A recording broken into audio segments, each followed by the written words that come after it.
I want to share with you an experience that we created in the memory care portion of our building, watching the extended families, spouses, and grandchildren, and all the loved ones who are challenged with this new experience of how do I act and how do I participate with my loved ones when they don't know me anymore.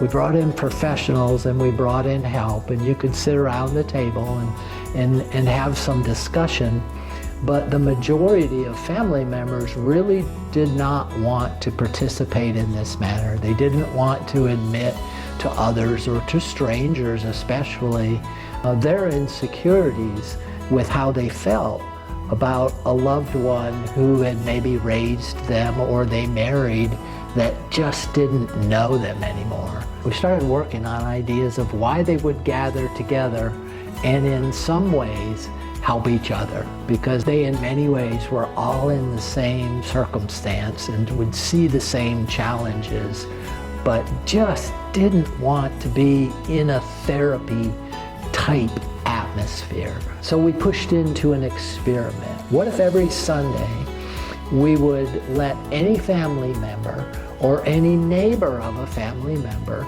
come to the care home and have a free lunch? From 11 to 2 every Sunday, we would now start to open up and just watch and see where that leads. We didn't necessarily know where this was going to go, but we were willing to give it a try.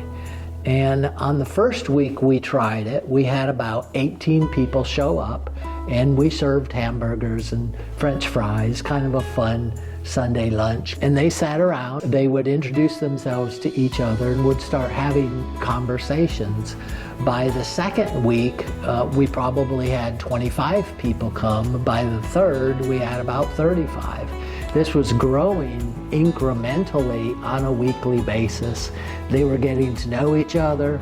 The conversations were starting to change. The relationships were starting to change. We were seeing them starting to engage in a very unique self-help process. For instance, if someone was further ahead in the process of having a loved one there, they could recognize and understand how you feel. It was easy to sit down next to you and have conversations that could help.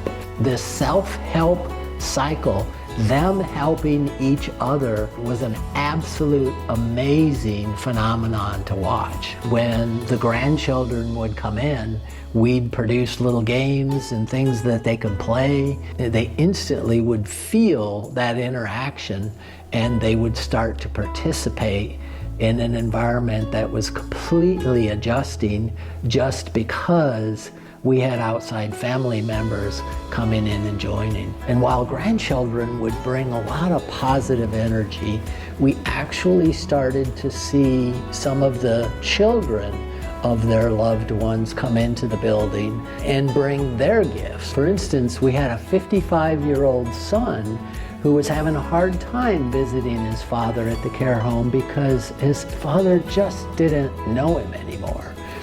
And he was sitting out in the garden one afternoon and he asked me, he said, you know, Tom, I own a nursery and I have a lot of plants that are specifically designed to attract butterflies. Would you like me to come and plant some in your outdoor walking area? And I thought, wow, we don't have anything like that. That would be absolutely fantastic. Within a week, I had all these plants off to one corner of the garden that were specifically to bring nature in. And this son, who was having such a hard time visiting his father, started coming on a weekly basis. He would bring new plants. He'd make sure what was there was watered and cared for. And just as the butterflies matured and grew in the garden, so did his relationship with his father.